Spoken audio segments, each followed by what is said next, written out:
मैं गाता शुरू से हूँ, मैं बचपन से गाता हूँ।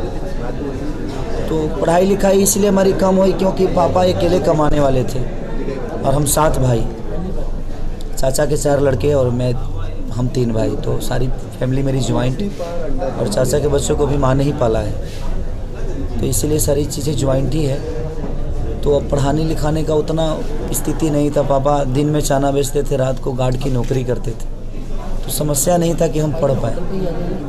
तो शुरू से ही गाने बजाने का एक इच्छा थी मन में और गाता भी था मैं, लेकिन कोई प्लेटफॉर्म मिला नहीं था। तो लिट्टी चोखा बेच कर ही 2 पैसे कमाए मैंने और उसी से लगा के गाना गाता रहा। 1-2 कैसेट चला, उसके बाद 2006 में मेरी शादी हो गई और 8 में मेरी लड़की हुई, बेटियाँ मेरी 8 में हुई और 9 में मैं बहुत बड़ा स्टार बन गया लोगों के नज़र में। बेटी आपके लकी? हाँ, मेरे लिए बहुत लकी है। कितने गाने अभी तक आप गा चुके हैं? मुझे लगता है कि 3000 के आसपास। ये फिल्में भी आई हैं क्या?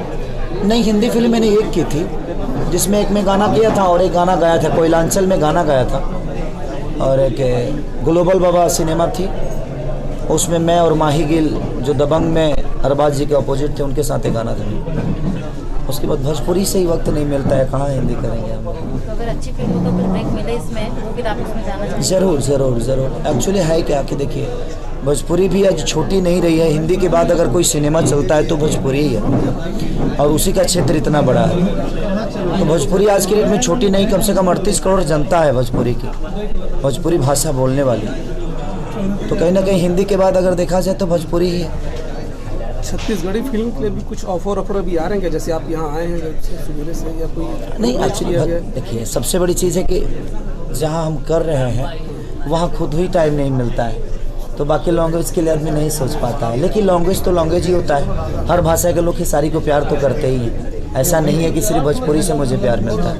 छत्तीसगढ़ में भी मैं आया था शूटिंग करने, तो बहुत अच्छा, मैंने यहाँ के संस्कार मुझे बड़ा अच्छा लगा, लोगों का व्यवहार अच्छा लगा, और एक ईगो जो लोगों के अंदर होता है वो यहाँ नहीं देखने को मिला मुझे।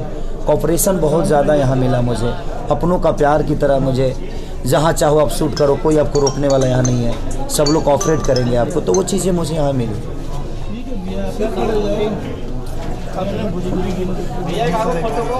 भोजपुरी गीतों का स्तर आप क्या मानते हैं? क्योंकि हमें मतलब अधिकांश भोजपुरी फिल्मों में अश्लीलता का आरोप लगता है। नहीं, मैं वही तो बोलने जा रहा था। अगर हम अश्लील होते तो इंटरनेशनल चैनल पे खुद को प्रेजेंट करने के लिए मैं अश्लीलता की हद पार कर जाता, अगर मेरे अंदर अश्लीलता होता तो। क्योंकि मुझे वहाँ खुद को बेचना था, लेकिन मैंने बेचा क्या? अपने संस्कार को, अपने मर्यादा को, अपने संस्कृति को बेच के आया मैं वहाँ से। तो हमारी भोजपुरी समाज में इतना तो है कि ये संस्कार है कि हम खुद को प्रेजेंट करने के लिए किसी की माँ को गाली नहीं दे सकते, हम अपनी माँ की गाली नहीं सुन सकते। तो वो चीज़ें हैं, बोलने के लिए तो बहुत कुछ। देखिए, हर आदमी अश्लील थोड़ी होता है, कुछ लोग हैं जिससे चीज़ें बदनाम है। अब उससे आप पूरी भोजपुरी का आंकड़ा तो नहीं लगा सकते। 38 करोड़ अगर जनता अगर अश्लील ही करती तो शायद भोजपुरी का कोई अस्तित्व नहीं होता।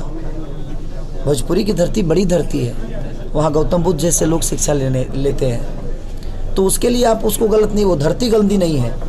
कुछ लोग हैं जो अश्लील गाकर अपने आप को प्रेजेंट करना चाहते हैं,